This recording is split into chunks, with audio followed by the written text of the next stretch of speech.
can I say? As a Christian, I feel that,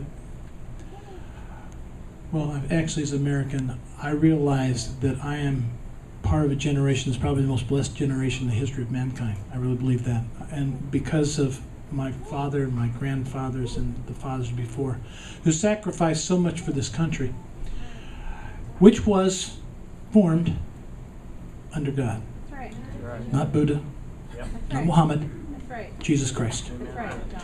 And I, as a Christian, feel it's my responsibility. If it's my belief, I have a music form to express it. Where others have their form, I guarantee you Hollywood is stressing their form of belief, and we are getting it force-fed down our throats every day. I have a little bit of space to bring across through my music form, my belief, and that's one of it. Basically, you hear a lot of phrases that are current nowadays, and we sort of took it and used it to explain where we believe, what we believe, how we feel. And wow, I forgot how cool that song is. I hadn't heard it in a day or so I'll forget now. But the reason I talk about that is the next song is absolutely political. Right? It is. I agree. It's political. Yes. Thank you. Thank you.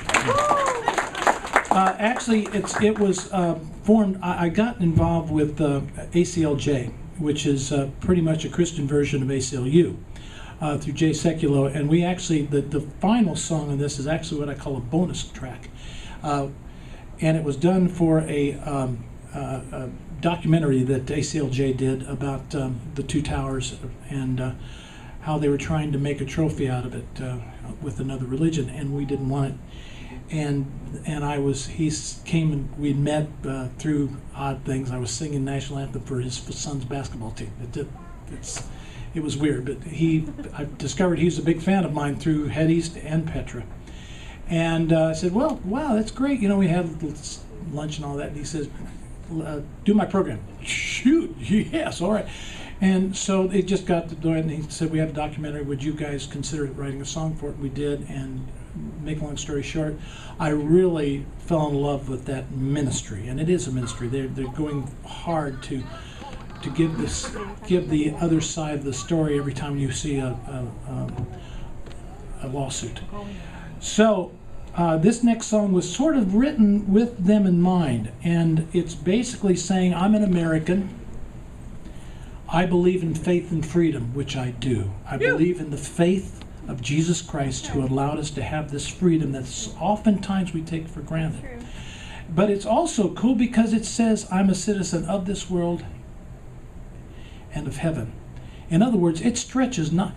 What I was trying to do was I was trying to bring across absolutely the idea that our Constitution, this country, is the core, I believe, is the core of freedom that's left in this world. I believe that it's so amazingly powerful that if we claim it back, we can help bring freedom to this world still, despite the fact that half the people in charge right now are doing their best to tell us we're done. We're has-beens. Ours has been in the past. Stop being so greedy. We're using too much. We're doing this. I'm tired of hearing it. Because my father, my grandfather, fought for me to have this easy life. Yep.